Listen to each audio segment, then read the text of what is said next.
There's a moment in almost every close relationship that nobody warns you about. The moment someone you love stops talking and you have no idea if you're watching them shut you out or watching them quietly fall apart. Most people guess wrong. Every single time. The loudest people tell you when they're hurting. Quiet people make you guess. You're mid-argument with someone you love. You say something. They don't yell back. They don't cry. They just go still. Their eyes glaze slightly. They say 2 words, "I'm fine." And you're left standing there trying to decode what just happened. By the end of this, you'll know the one response that's most likely to make someone feel safe enough to speak again. Here's what actually happens. What you just watched wasn't a choice. It was your partner's brain physically pulling the plug on its own ability to speak.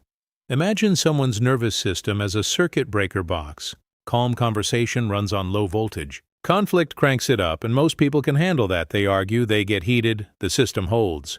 But for some people, the voltage doesn't stop climbing. It keeps rising until the box trips to protect the wiring from melting. Everything goes dark. So when you stand there demanding, "Why won't you just talk to me?"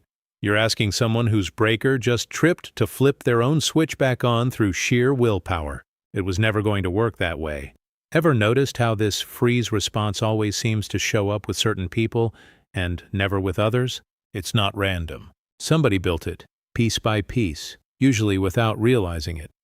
Think back to a kid, maybe 7 years old, crying because something genuinely hurt. Instead of comfort, they get told to stop being dramatic, or worse, ignored until the crying stops on its own. That kid learned something in about 4 seconds flat. Crying doesn't get me held.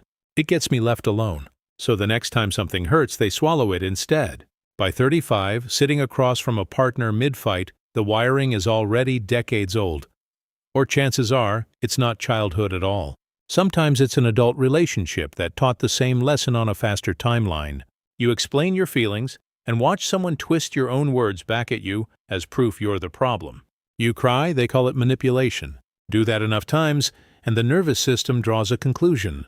Talking here is dangerous. And here's the twist almost nobody expects. Sometimes there's no wound underneath this at all. Sometimes it's just wiring. Some brains process out loud. Others need total silence first, like a computer that has to close 100 tabs before it can open anything new. Push that brain to answer instantly, and it doesn't get stubborn. It crashes. Here's the strange part.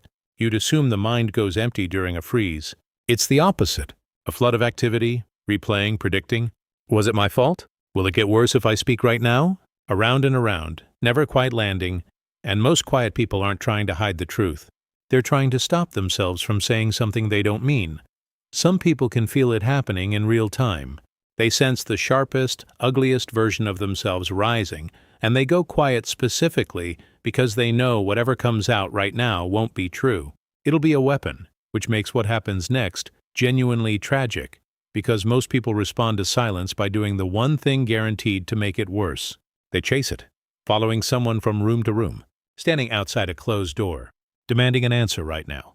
Every one of those moves pushes the freeze deeper and quietly confirms the exact belief that built the wall in the first place, that their feelings are too much, not allowed the time they need. Push hard enough and eventually they'll say something, but it's almost never the truth. It's just whatever gets the pressure to stop. So here's the actual fix, and it's smaller than you'd expect. 1 sentence, said calmly. That does more than an hour of pushing ever could. I can see this is a lot right now. I'm not going anywhere. I'll be close by whenever you're ready. Here's why that specific sentence works when nothing else does. It removes the one thing keeping the freeze locked in place. Pressure. The moment pressure disappears, the nervous system has no reason left to keep the door sealed. It starts coming back online entirely on its own, without being forced. And if you're the one who goes quiet, here's the piece worth carrying with you. It was never a flaw. It was a circuit breaker built to protect you, doing exactly what it was built to do. But left running unexplained too long, that same protection becomes the wall keeping out the love you actually wanted. So build a small exit. I need 20 minutes. I promise I'm coming back. 1 sentence. That's the whole bridge. Silence isn't the opposite of emotion. Sometimes it's what emotion looks like when it's too big for language. So the next time someone says, "I'm fine," you may not be looking at someone who's pulling away. You may be looking at someone doing everything they can to keep themselves from falling apart.